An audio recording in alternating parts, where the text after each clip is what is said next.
हमारे प्रदेश पर, उज्जैनी पर, पूरे देश पर बरसे और सब सुखी हो, सब निरोग हो, सबका मंगल हो, सबका कल्याण हो। भौतिकता की अग्नि में दग्ध विश्व मानवता को हमारा देश शाश्वत शांति के पथ का दिग्दर्शन कराए, इन्हीं मंगल कामनाओं के साथ उनसे प्रार्थना करते हुए, क्योंकि महाकाल महाराज यहाँ के राजा है और हम लोग सेवक हैं, तो आज की जो बैठक है हम सेवक के नाते महाकाल महाराज की नगरी में उनसे प्रार्थना करके कर रहे हैं और उनकी कृपा और आशीर्वाद की प्रार्थना करते हुए हम कर रहे हैं।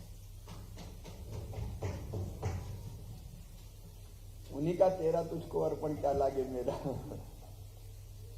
लेकिन ये ऐतिहासिक पल है हम सबके लिए। ये मैं इसलिए भी कह रहा हूं,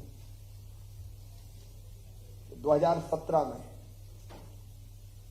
जब अपनी सरकार थी,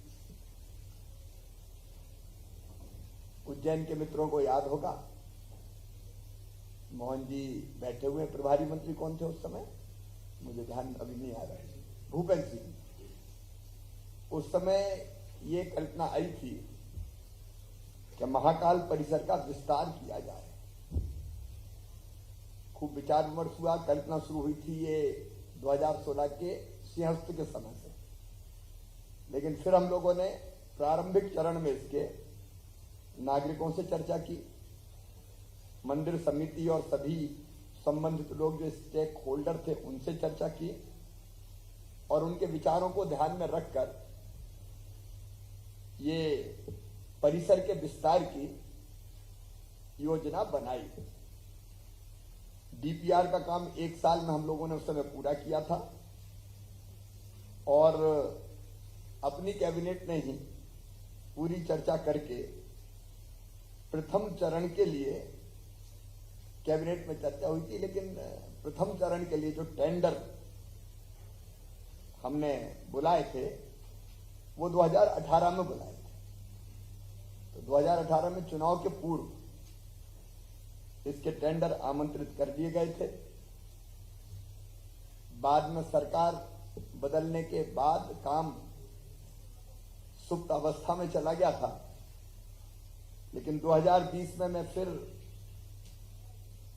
यहां उज्जैन का दौरा सरकार बनने के बाद किया था और तब बैठ के फिर और विस्तार से चर्चा करके पूरी समीक्षा की और प्रारंभ में परियोजना की लागत 97 करोड़ की कल्पना थी, उसको बढ़ा के फिर 856 करोड़ की परियोजना ये बनी पूरी। और इसके 2 चरण हम लोगों ने तय किए।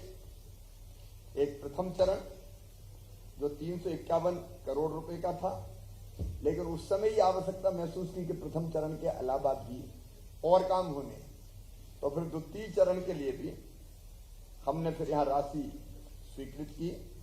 पहला चरण है 351 करोड़ का, 55 लाख का, और द्वितीय चरण जिसका काम प्रारंभ हो गया 310 करोड़ 22 लाख का। और ये भू अर्जन और बाकी सब चीजें, क्योंकि यहां से कई मकान हमने विस्थापित किए, पूरे स्थान के लिए जरूरी थे और उनको भी कष्ट न देते हुए पूरी राशि देके यहां से फिर विस्थापित करने का काम किया। तो भू अर्जन वगैरह में भी 150 करोड़ रुपया लगे और कुल मिला के ये दोनों चरण, पहला चरण 351 करोड़ 55 लाख रुपए का है और दूसरा एक चरण है 310 करोड़ 22 लाख का। पहले चरण में महाकाल रुद्र सागर एकीकृत विकास का जो प्रथम चरण है उसके जो अलग अलग काम है 294 करोड़ 44 लाख के, सौर ऊर्जा वगैरह के 21 करोड़ 27 लाख के, पार्किंग भूमि विकास फैसिलिटी सेंटर 2 का निर्माण किया गया है वो 21 करोड़ के हैं। ऐसे महाकाल द्वार, रामघाट प्राचीन मार्ग का संरक्षण, लाल पुल, नरसिंहघाट, हरसिद्धि चौराहा मार्ग, ऐतिहासिक मंदिर और विरासतों पर सौंदर्यीकरण हेतु facade, lighting, Narsinghghat pumping station, pipeline, Rudra Sagar catchment क्षेत्र में सीवर लाइन, आपने देखा होगा रुद्र सागर पूरी तरह से सीवेज का पानी बचता था और बाकी जगह तो पट ही गया था पूरा, तो फिर से पुनर्जीवित किया है। अब क्षिप्रा जी का जल डाल के उसको सदैव सागर के स्वरूप में ही जीवित रखा जाएगा। ऐसे अनेकों काम, मंदिर परिसर में भी लाइटिंग, साउंड सिस्टम, फिर महाकाल पथ एवं परिसर हेतु इलेक्ट्रॉनिक वाहन, ऑडियो गाइड, ये सब करके ये 351 करोड़ की योजना बनी। दूसरे चरण में भी अत्यंत महत्वपूर्ण काम यहाँ संपन्न होने हैं। महाराजवाड़ा परिसर का उन्नयन, हेरिटेज धर्मशाला, फिर रुद्रसागर जीर्णोद्धार अभी पूरा होना है, छोटा रुद्रसागर लेक फ्रंट, रामघाट का सौंदर्यीकरण इसमें शामिल है, रुद्रसागर पर पैदल पुल शामिल है, शिखर दर्शन, लेकदूत वन, भूमिगत parking, hawker zone, Neelkanth one का विकास, नवीन वेटिंग हॉल, आपातकालीन प्रवेश तथा निर्गम द्वार, रुद्रसागर पश्चिमी मार्ग का विकास, स्कूल परिसर, लाइट एंड साउंड शो, मंदिर पहुंचने हेतु सुगम मार्ग, त्रिवेणी संग्रहालय का विस्तार, नीलकंठ वन मार्ग का विकास, धर्मशाला का निर्माण, अन्य क्षेत्र का निर्माण, ऐसे करके ये काम होने। और उसी के साथ साथ कुछ स्कूल हट रहे हैं तो उनको भी हम लोग बनाने का काम करेंगे। नवीन स्कूलों का निर्माण, गणेश नगर स्कूल का निर्माण वगैरह वगैरह सब मिला के ये पूरी परियोजना हमारी 856 करोड़ 9 लाख रुपए की होगी। ये जो कुछ करवा रहे हैं हम निमित्त है, महाकाल महाराज ही करवा रहे हैं और हम सबके लिए आनंद और प्रसन्नता का विषय है, गर्व का विषय है कि माननीय प्रधानमंत्री श्रीमान नरेंद्र मोदी जी स्वयं लोकार्पित करने हमारे इस पूरे परिसर के विस्तार का, जिसके नाम के बारे में भी चर्चा हुई है, 11 अक्टूबर को प्रधानमंत्री जी स्वयं पधार रहे हैं। हम उनका स्वागत करते हैं और विचार मन में ये आया कि ये आयोजन केवल सरकार का ना रहे, जन का आयोजन बन जाए। इसलिए उज्जैन नगर की एक आयोजन समिति बनी है जिसकी आज 12:30 बजे बैठक है। तो जनता इस कार्यक्रम को हाथ में ले, समाज सेवी संगठन, हर समाज, धार्मिक संस्थाएं, व्यापारिक संगठन, अलग अलग जितनी भी संस्थाएं, तो उसके बारे में वहां चर्चा होगी। इसी समय विचार आया कि आज महाकाल महाराज के चरणों में विश्व के कल्याण के लिए, देश की प्रगति विकास के लिए और मध्य प्रदेश की प्रगति विकास और यहाँ की जनता के कल्याण के लिए एक बैठक यहाँ पे हो। और इसलिए शायद मोहन जी बता रहे थे कितने साल बाद, 212 साल बाद ऐसा मौका आया है जब सरकार के रूप में सेवक, सरकार वो है, हम सेवक हैं। तो आज कुछ चर्चा यहाँ पे करेंगे।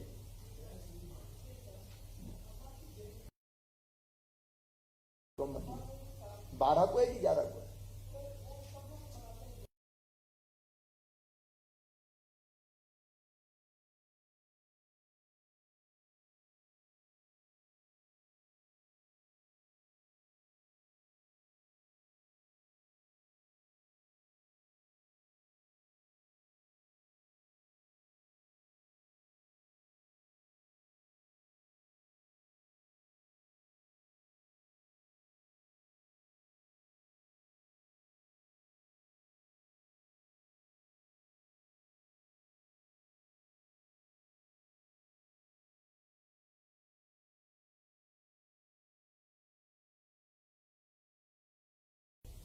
कि महाकाल नाम जुड़ा ही रहना चाहिए।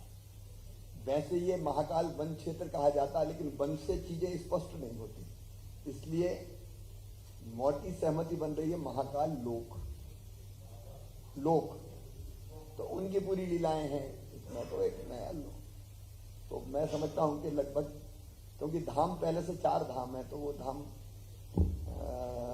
अवधेशानंद जी और बाकी सब संतों से बात हुई, तो महाकाल लोक, तो महाकाल लोक नाम अंतिम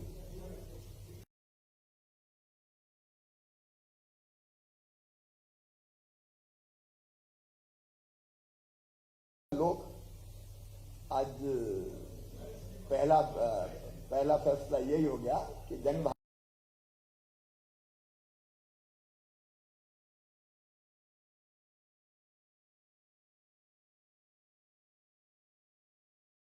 विस्तार भ्रष्टाचार वो सब। हाँ, तो यहीं से हम प्रारंभ कर रहे हैं। 2-3 विषय इंदौर के, उज्जैन के और हैं, उज्जैन के, वो शुरू करके हम लोग एजेंडे पे आएंगे। एक, अब उज्जैन अपना बहुत